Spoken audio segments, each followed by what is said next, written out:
चला नमस्कार सगळ्यांना.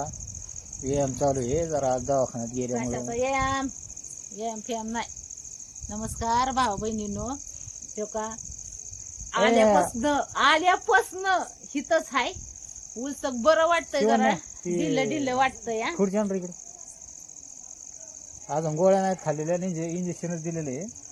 बरं झालं म्हणजे जरा टेन्शन गेलं, दोघं झालं, जरा बरं वाटतंय म्हणल्यानंतर जरा बरं वाटतं ना. मग ढिल्ल ढिल्ल ढिल्ल वाटतंय ना थोडं, नाही तर कसं आवळून टाकल्यावानी अंग वाटत होतं मला, छातीन तीन असं. तरी अजून श्वास घ्यायला हायच बरं का थोडं. जरा कमी होईन जमा दमाने, लगेच नाही. तूप खाल्लं की रूप येत का नाही, रग लागते असं काय. पण भाऊ बहिणीनं काही म्हणा, खरंच माणूस असं दुखणे दुसरी असं काय असलं नेतंय अंगावर. खुर्ची आण रे इथं, मम्मीला बसता. नाही काय नाही गरज नाही, इथं बसल्यावर मग समोरासमोर.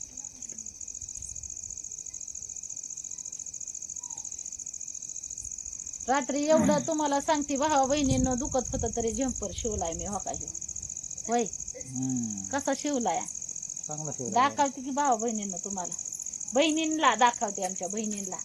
बघा आता माझी आवडती बाई तर ही आहे, काय म्हणतात कसली बाई, फुग्याची बाई. आणि ही मागून गळा फिळा.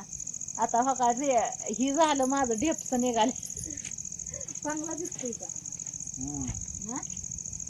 ती कमी करायला मी त्याच्याकडूनच घ्यावं का नाही, कसं बाई गोळ्या औषध. कशाची तिथं कशाची गोळ्या औषध देते पप्पा. ती ना हवा आहे त्याच्यात, ती असली तब्येत नाही. हवा आहे. रात्री बिबट्या आला होता भावा बहिणींनो, आणि बिबट्या आहे ना म्हणजे आमच्यापासून इथं आमच्या इकडची वरची घर आहेत का तिथं आला होता व. आणि काय सांगाव तुम्हाला, बिबट्याने लिंडी हागट लिंडी करून टाकली माणसांची. होय, जाम केलं. ती बिबट्या भेटतोय त्यांना, माणसं भेटतात त्याला, कसं काय करायचं. बिबट्या पळतोय पुढं माणसं पळतात. हा, बिबट्या पळतोय पुढं माणसं पळतात माग. इकडे बस की. ना बसा. सोने ना इथं. मम्मी तुझं बरं झालं, मला पण तसली गुड्डी बाई शिव बर का. जम्पर पुरे जम्पर बघितल्यापासून मला म्हणतात आम्हाला असला जम्पर शिव ना, आम्हाला असला जम्पर शिव. त्याला 3च गुड्या पाडावं लागतात काय अशा, 1 2 3. कापडावर अवलंबून असतात गुड्या त्याच्या.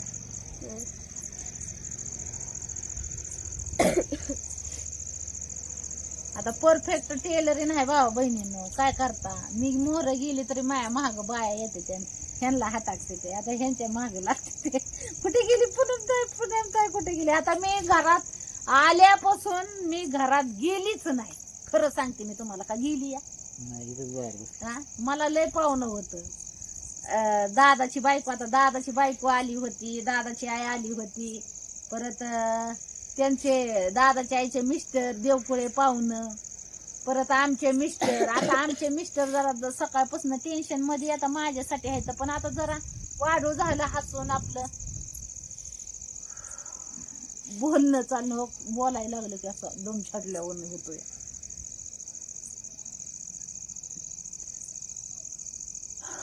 कमी बोल मग. नाही मला कमी बोलल्यावर कसं व्हायचं, मी कमी बोलत नाही जरा. मग वाढू झाला आहे ना, बसलो होतो बाता शिता मारत, चहा पाणी झाला. होय, आणि हो का आता आपलं लापट यायच्या आधीच घरात जाऊन बसलेलं बरं. लापट्यांचं काय आलं तर एखादं पळाय सुद्धा कळायचं नाही. ते एवढं काय कुठं माणसात येत असत, बुजेडात नाही येत. ती कुठं ऊसानी वावरांनी कुठं काय मिळतंय का म्हणून.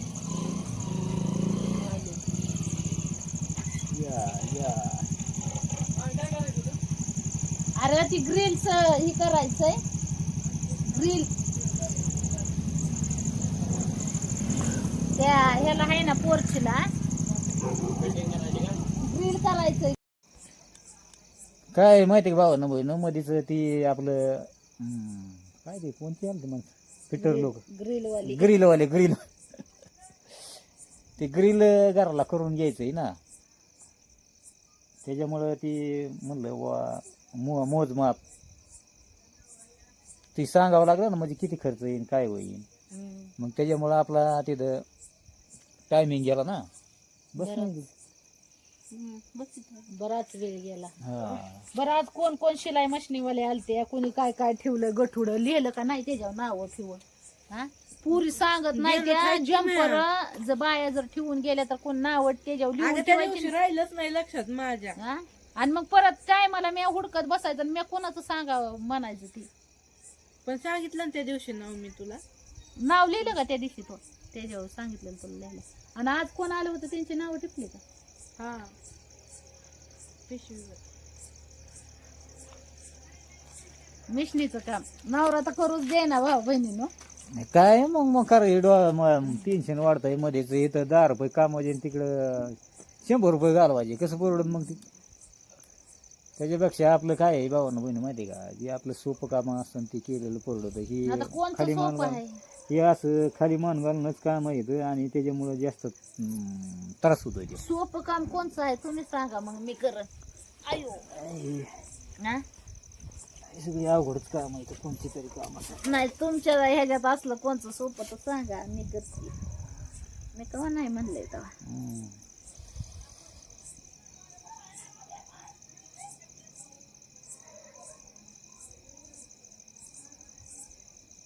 काय झालं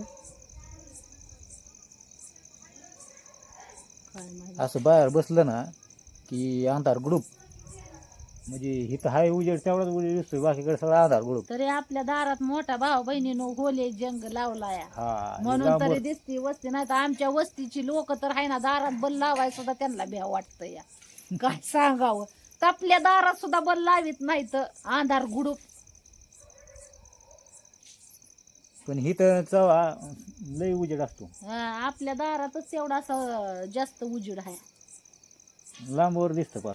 तरी आता तरी मी म्हणते लावले तर नाही तर नाही तर ती काय आता हे समोर बी तर ह्यांच्या तर दारात कवा तुम्हाला दिसतोय का बल? नाही. हा?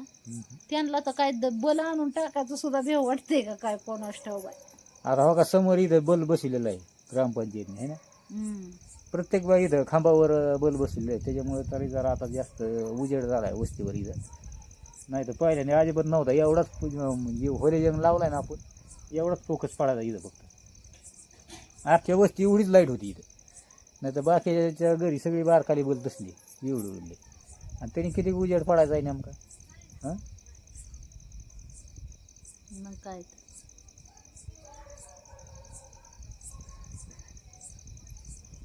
चला भाऊ बहिणींना ह्या काय बसलो दाजीन मी. पोरी गेल्या घरात, आता गार लागायला लागलं. आम्ही ती गडीवर बसलो बाहेर, आपलं जायचं आतमध्ये बसायचं, गार लागतंय म्हणल्यावर मग काय. आपलं लापट यायच्या आधी आपल्या घरात जाऊन बसलेलं परवड. बिबट बिबट इथं आमच्या इथं वर घर आहे इथं का, ते तर त्यांच्या घरा शेजारी वावर आहे, त्या कांद्यात नाचत होतं बिबट. होय मग काय कांद्यात नाचत नव्हतं, ते बियाणे पळत होतं बघितल्यावर.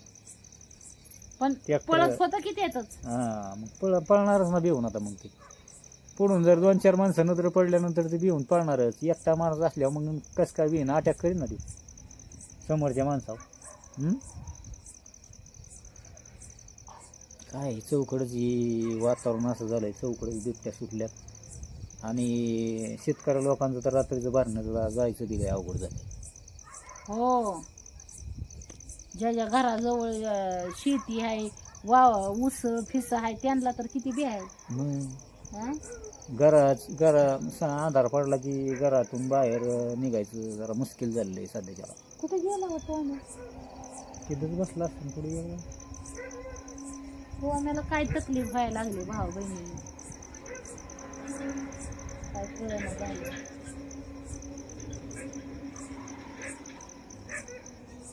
तो आम्ही येड्यावाने करायला लागलाय अचानकच.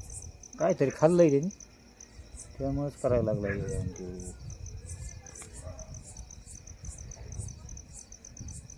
तिथे जाऊन बसलाय, पर वराला मी नाही लागा तिकडे, तिथून गेला कुठं काय माहिती.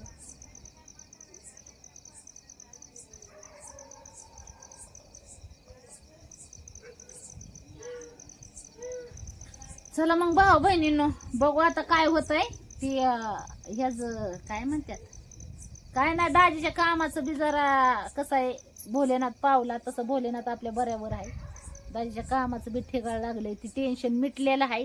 तर त्या दाजीच्या कामाचं टेन्शन मिटलं तर माझं दवाखान्याचं टेन्शन सुरू झालंय. काय सांगावं काय करावं नेमकं अवघड सेवा नेमकं म्हणजे मला काय ही देव काय करताय माहितीये का.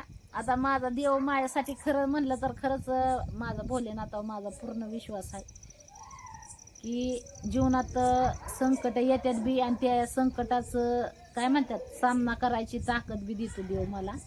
त्याच्याबद्दल मी खरंच माझ्या भोलेनाथाची खरंच आभारी येईल.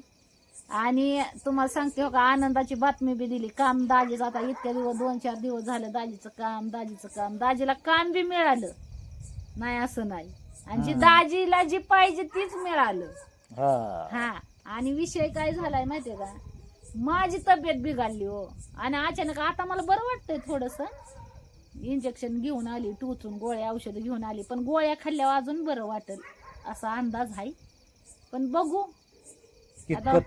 हा उद्याच्याला आता ती विटामिन टेस्ट आणि थायरॉइडची टेस्ट करायची. तर ती आता थायरॉइडचं काय असतंय ते आता आपल्याला माहित नाही. थायरॉइड काय विटामिन काय तर त्याची टेस्ट करून घ्यायची उद्या अनुष्या पोटी जाऊन म्हणजे दाजी मोकळं होईल आपलं.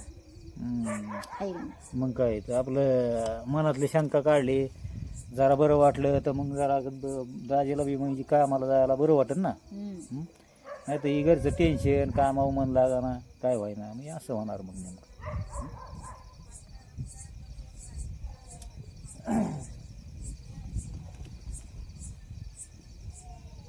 तर चला भावा बहिणींनो